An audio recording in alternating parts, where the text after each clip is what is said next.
Assalamualaikum warahmatullahi wabarakatuh. Kenalkan, nama saya Fajar Raihan. Saya saat ini bergerak di litigasi di salah satu law firm di Jakarta. Poin-poin yang akan saya sampaikan, saya melihat ini dari sudut pandang seorang lawyer ya. Saya tahu di luar sana banyak profesi yang mungkin bisa teman-teman nanti minati, tapi mudah-mudahan dari apa yang saya sampaikan dan apa yang saya ceritakan ini bisa memberikan bahan pertimbangan teman-teman lah buat menentukan pilihan nanti ketika lulus saya pengen jadi apa sih gitu. Sebenarnya ketika ingin menjadi seorang lawyer litigasi, apa sih basic-basic yang harus teman-teman miliki gitu loh. Dan itu pertanyaan atau base terbesarnya adalah ikuti kata hati teman-teman untuk memilih profesi atau teman-teman mau jadi apa. Saya coba bahas sedikit ya. Ketika mau lulus, banyak teman-teman saya bertanya, ada yang ingin menjadi seorang entrepreneur atau pengusaha, karena dia pikir ketika lulus, ketika dia kuliah, dia hanya memilih hukum itu sebagai sekedar formalitas dia, tapi basically dia senang di bidang usaha dan karena memang minatnya dulu ada sebagai jualan atau dagang gitu. Itu ada beberapa teman-teman saya yang memilih untuk menjadi seorang entrepreneur gitu, menjadi seorang pengusaha.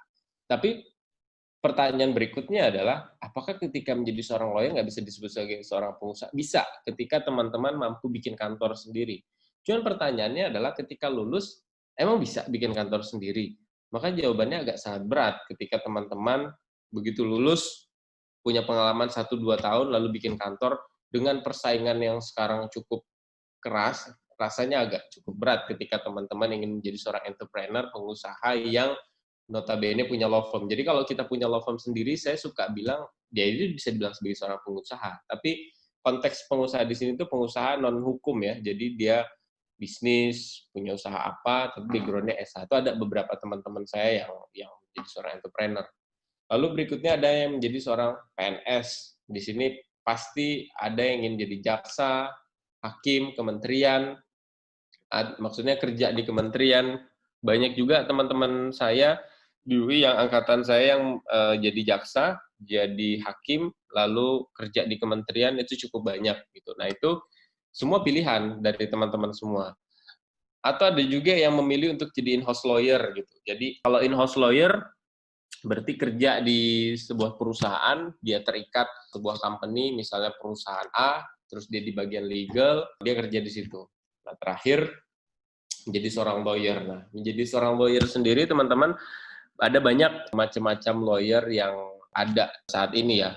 Pilihannya sebenarnya macam-macam, teman-teman. Ada yang secara umum itu lawyer terbagi sebenarnya menjadi dua sih. Kalau boleh saya lihat berdasarkan apa yang saya ketahui di lapangan ya. Pertama ada lawyer yang bergerak di bidang litigasi dan ada lawyer yang bergerak di bidang non litigasi. Lawyer yang bergerak di bidang non litigasi misalnya seperti apa? Lawyer-lawyer yang biasanya bergerak di bidang corporate atau bisnis. Artinya lebih banyak mengurusi transaksi-transaksi bisnis, misalnya mengurusi perjanjian, merger, akuisisi, lalu pasar modal, terus terkait dengan investasi, perbankan. Itu biasanya lawyer-lawyer non-lead. Dan di Jakarta sendiri cukup banyak lawyer-lawyer yang bergerak di bidang non-litigasi. Jenis yang kedua adalah lawyer litigasi itu lawyer yang berkaitan dengan hukum acara sih. Artinya teman-teman biasa bekerja atau berpraktek atau melaksanakan profesinya lebih sering ke pengadilan, sering ke kantor kejaksaan, dan bahkan mungkin sering ke kantor polisi melakukan pendampingan-pendampingan. Ini sebenarnya teman-teman apa yang saya tulis entrepreneur, menjadi seorang PNS atau menjadi in-house lawyer, atau menjadi seorang lawyer, baik itu litigasi, non-litigasi, ini semua pilihan teman-teman. Dan ketika teman-teman memilih mau jadi apa, ikuti benar kata hati teman-teman. Karena saya ingat betul sekitar 7 tahun yang lalu ketika saya baru lulus, saya ada kegalauan ketika itu. Saya mikir, saya mau jadi apa ya waktu itu? Apakah saya jadi jaksa atau jadi hakim atau saya mau jadi lawyer gitu. Atau saya kerja di perusahaan. Nah, saya lihat minat saya lihat bakat saya, kayaknya kalau jadi jaksa seru sih, tapi kayaknya butuh proses yang agak panjang karena ada seleksi, jaksa ada pendidikan lama. Sedangkan saya, ya terus terang aja, saya nggak bisa pungkiri teman-teman berpikir realistis. Saya hidup mandiri waktu itu, jadi saya mikir kayaknya jadi lawyer gue bisa nih, buat gue bisa lebih mandiri. Di samping saya memikir bahwa kayaknya saya lebih minat untuk menjadi lawyer karena sesuai dengan passion saya. Saya senang ngobrol, saya senang diskusi, saya senang berdebat dalam tanda kutip, itu saya senang. Tapi kalau in-house lawyer, kita nggak bisa dapetin hal-hal yang kayak gitu. Dan kita nggak bisa banyak ketemu orang. Nah itu, enaknya menjadi seorang lawyer litigasi itu kita punya banyak teman, kita punya bisa ketemu banyak orang. Teman-teman, ketika teman-teman memilih untuk menjadi seorang lawyer litigasi, maka materi mengenai hukum acara itu sangat-sangat penting harus teman-teman kuasai. Minimal adalah materi dasar. Sekali lagi saya sampaikan di sini, apa yang saya sampaikan, saya menyampaikan sudut pandang dari seorang lawyer litigasi. Mungkin kalau law firm yang bergerak di bidang non litigasi, biasanya ini yang saya tahu sedikit ya, yang saya tahu sedikit di samping memahami tentang materi hukum acara, teman-teman juga harus memahami tentang hukum bisnis. Misalnya gini, teman-teman akan apply atau akan apply di sebuah law firm yang kalian lihat, pasti kalau kalian cari informasi di Google, di search engine gitu ya, misalnya nama law firm A gitu, dia ada promote law firm-nya di sebuah website gitu ya. Di situ pasti ada keterangan-keterangannya. Nah, ketika sebuah law firm itu dipromote di sebuah website dan ada company profile ya, di situ teman-teman bisa, oh di law firm bergerak di bidang corporate.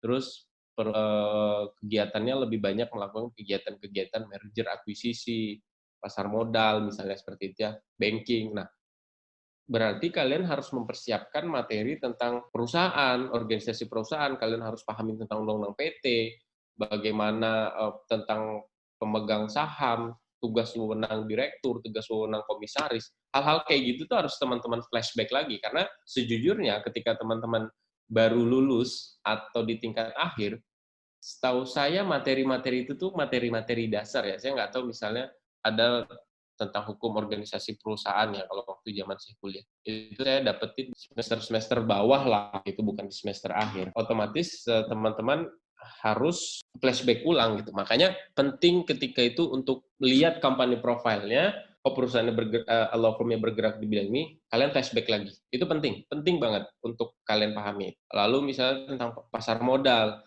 misalnya kalian harus pelajari lagi tentang undang-undang pasar modal, bagaimana cara misalnya kita mau melakukan merger, akuisisi, atau beda merger sama akuisisi. Nah, itu hal-hal basic kan sebenarnya. Nah, itu harus teman-teman pahami dan teman-teman coba flashback lagi. Nah, kali ini saya coba lebih spesifik dan lebih fokus adalah satu, tentang materi hukum acara.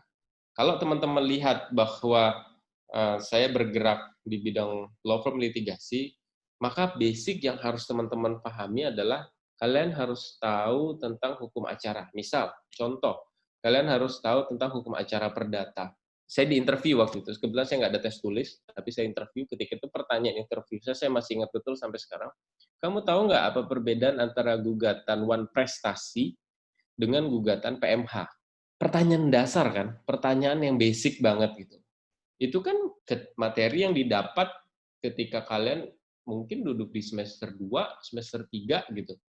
Dan di mata kuliah hukum acara perdata gitu. Makanya itu yang benar-benar harus kalian paham. Jadi ketika kalian lulus, kalian lihat company profile, oh ini law firm litigasi. Pelajari saja materi-materi basic. Lalu bagaimana kalian membuat surat kuasa, itu penting. Mau kalian bergerak di law firm litigasi atau non litigasi, kalian harus bisa membuat surat kuasa.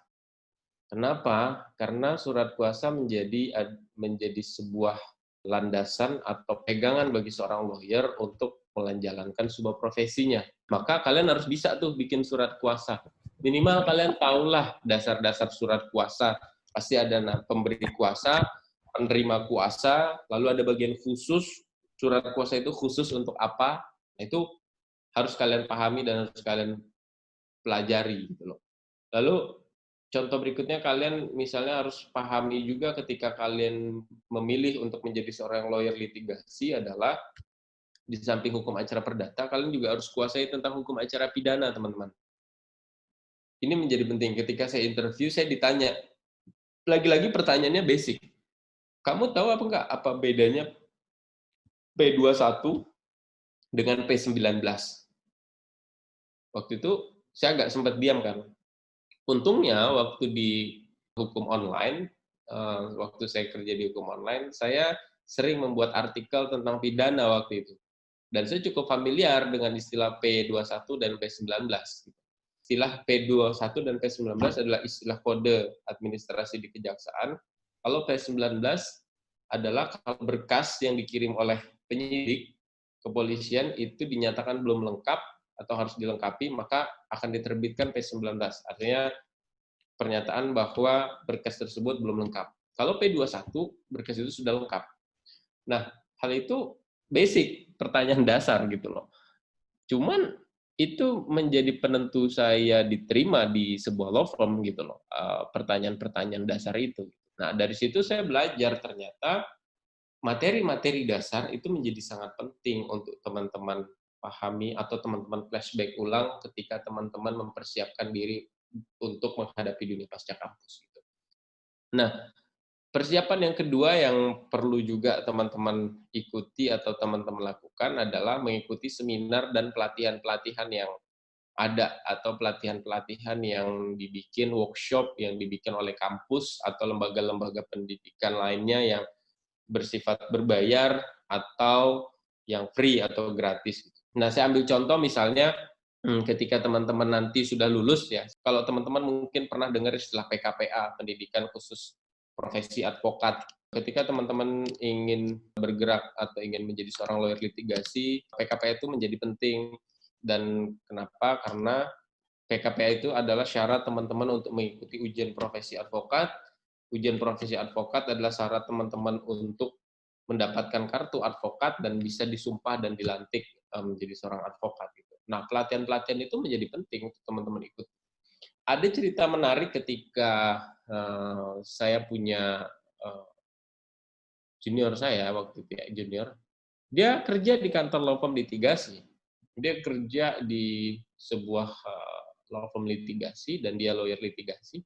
Tapi sampai sekarang dia belum mengikuti PKPA. Jadi pas saya tanya, lu kok belum ikut PKPA? Nanti aja lah bang, kata dia kan. Tuh juga gue bisa. Tuh gue juga masih bisa dampingin klien di Polda, dampingin klien di Polres. Pertanyaan saya berikutnya muncul adalah, ketika ada gugatan perdata, emang lu bisa sidang? Nggak bisa sih bang. Nah itu gue bilang. Jadi pelatihan itu menjadi penting untuk teman-teman ikuti ya, teman-teman ambil gitu. Akan ada biaya, tentunya pasti ada, tapi cukup worth it dengan apa yang nanti akan kalian dapatkan gitu loh. Jadi itu pelatihan salah satu contoh yang bisa kalian lakukan. Lalu mungkin ada pelatihan juga yang pernah dulu saya ikutin, misalnya pelatihan legal drafting, membuat atau pelatihan membuat legal opinion atau membuat kontrak drafting, itu juga bisa kalian ikutin.